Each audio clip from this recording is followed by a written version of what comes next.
דמיינו לרגע עולם שבו אוסרים עליכם ללמוד דברים שמעניינים אתכם. את לא יכולה ללמוד ספרות, אתה לא רשאי ללמוד היסטוריה. קשה לנו לדמיין את זה, בעיקר פה, בקורס על אומנות. אולי דווקא כאן זו הזדמנות מצוינת לנסות להבין באיזה עולם חיו נשים בכלל, ונשים יהודיות בפרט, במשך רוב ההיסטוריה, עד ימינו. הלימוד היה תחום עיסוק מובהק של גברים, ובעולם היהודי מצוות תלמוד תורה הייתה המצווה המרכזית ביותר, והיא הוטלה על גברים יהודים. נשים יהודיות, גם אם הן היו אדוקות וחכמות, הודרו מלימוד כתבי הקודש. השינוי קרה בתחילת המאה ה-20 וביתר שאת בשנות ה-70 שלה, שפרצה התנועה הפמיניסטית. המהפכה בעולם הלימוד הגיעה גם ליהדות, כשנשים החלו ללמוד תורה ולהיכנס יותר ויותר בשערים שהיו סגורים בפניהן כל השנים. העבודה של ויקטוריה חנה, שראינו ביחידה הקודמת, מתייחסת למהפכה זו. ויקטוריה נכנסת לעולם הלימוד האסור ומראה ומשמיעה את קולן של הנשים שעוסקות בלימוד תורה. היא נותנת פרשנות חזותית וקולית למקורות יהודיים, ובכך משקפת חלק מתופעה חדשה. אומנות של תלמידות חכמות שנסמכת על לימוד תורה מעמיק.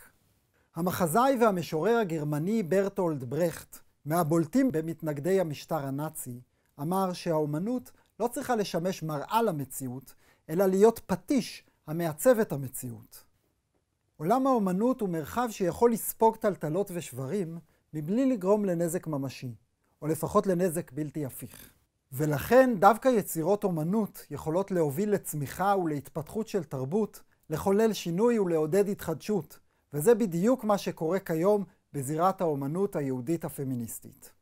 התביעה הפמיניסטית לשותפות בלימוד התורה, תחום שהוא כל כך מרכזי בעולם היהודי, עולה בחריפות בעבודת הוידאו הפיוטית של הדסה גולדוויכט, תרגילים בקרוא וכתוב, שבה היא נראית מאחורי מסך שקוף, מלקקת אותיות מדבש. במשך מאות שנים נהגו בקהילות ישראל לתת לילדים ביומם הראשון בחיידר, ללקק אותיות מודפסות מרוחות בדבש, כסמל למתיקות התורה. מנהג יפה זה, שנרמז גם אצל ויקטוריה חנה, לא חל כמובן על ילדות, משום שהתפיסה הייתה שהתורה לא נועדה לבנות. בעבודה זו גולדוויכט תובעת את חלקה בתורה. לא רק מלימוד תורה נשים הודרו, אלא הם גם הועלמו כמעט לחלוטין מהטקסטים הקנוניים, התנ"ך, המשנה והתלמוד, ולמעשה אין להם נוכחות משמעותית במיתוסים ובהיסטוריה היהודית. במיצב המגזר הנסתר של בני ישראל, תלתה האומנית האמריקאית קארול המוי 100 סמלות ויניל שקופות, ולצידן העמידה 50 עמודי טקסט שבהן מוזכרות נשים באופן כלשהו בתנ"ך, גם אם ללא נוכחות משמעותית. בכך נתנה המוי נראות לאותו חלק נסתר של בני ישראל. תחום שלישי הבולט בפמיניזם היהודי הוא ביקורת על ההלכה שנכתבה על ידי גברים ולכן יוצאת מנקודת המבט של גברים.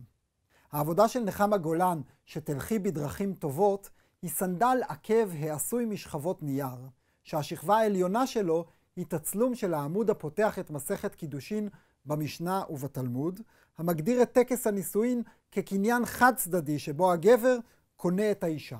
האישה נקנית בשלוש דרכים וקונה את עצמה בשתי דרכים. נקנית בכסף, בשטר ובביאה, וקונה את עצמה בגט ובמיתת הבעל. גולן מחברת בין השליטה באישה במוסד הנישואים היהודי ובין משטור דמות האישה בתרבות האופנה המערבית. לדבריה, העבודה היא מטאפורה להלכות ולהליכות אשר נוצרו עבור האישה על ידי התרבות הגברית, דתית וחילונית כאחת. שלוש העבודות שראינו ביחידה זו פתחו לנו דלת לתופעה חדשה של אומנות פמיניסטית יהודית דתית. כל העבודות עוסקות בהדרה של נשים, בשוליות שלהם, בהכפפה ובאי הנראות שלהם בעולם היהודי. ביחידות הבאות נעמיק בהבנת הביקורת היהודית הפמיניסטית על המסורת היהודית, דרך עיון בעבודות שעוסקות בשלושה תחומים מרכזיים בפמיניזם הדתי.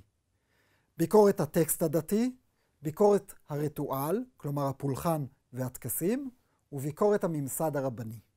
דרך העבודות נאיר את הקשרים שבין העשייה האומנותית לתנועת הפמיניזם הדתי ולהגות שלה, ונראה גם כיצד האומניות פועלות ליצירת שינוי של ממש בעולם הדתי.